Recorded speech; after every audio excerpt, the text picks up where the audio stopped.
Bienvenue. Maintenant que nous avons approfondi la nature véritable de la possession dans le bouddhisme, jetons un coup d'œil aux étapes concrètes que nous pouvons entreprendre dans notre vie quotidienne. Voici quelques suggestions pour reconnaître nos attachements mentaux et les lâcher progressivement. Ainsi, nous parviendrons à voir la possession sous un nouvel angle. Voici quelques exemples. Consommation consciente. Commençons par notre comportement de consommation. Le premier pas est de consommer de manière plus consciente.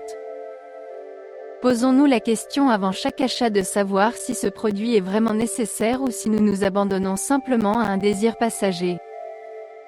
Minimalisme comme mode de vie. Le minimalisme peut être une pratique puissante pour briser l'identification à la possession. Réduisons consciemment le fardeau matériel dans notre vie et concentrons-nous sur ce qui est vraiment important. Exercice de pleine conscience au quotidien. Intégrons des exercices de pleine conscience dans notre quotidien. Que ce soit par de courts exercices de respiration, une alimentation consciente ou des moments réguliers de silence. Ces pratiques nous aident à être dans le moment présent et à nous libérer de l'attachement excessif.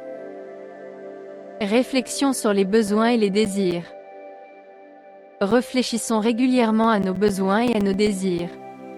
Distinguons entre ce dont nous avons vraiment besoin et ce qui correspond simplement à nos désirs. Cette conscience est le premier pas vers le lâcher-prise. Fixons des objectifs réalistes pour réduire progressivement notre possession. Le processus de lâcher-prise doit être prudent et progressif. Une merveilleuse façon de lâcher prise est de partager avec les autres. Donnons des choses dont nous n'avons plus besoin à des organisations caritatives. Cela favorise non seulement le lâcher-prise, mais aussi la compassion et la générosité. Réflexion quotidienne. Effectuons une réflexion quotidienne pour évaluer nos progrès dans le lâcher-prise.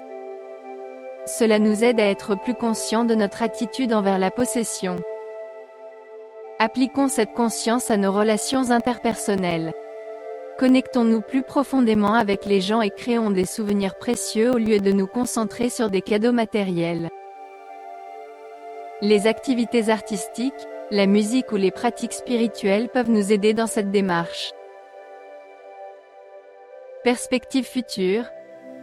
Ces implications pratiques nous offrent un moyen de mettre en œuvre les enseignements du bouddhisme dans notre vie quotidienne. En traitant consciemment la possession et en relâchant progressivement, nous nous ouvrons à des formes plus profondes de bonheur et de paix intérieure. J'espère que ces conseils vous sont utiles.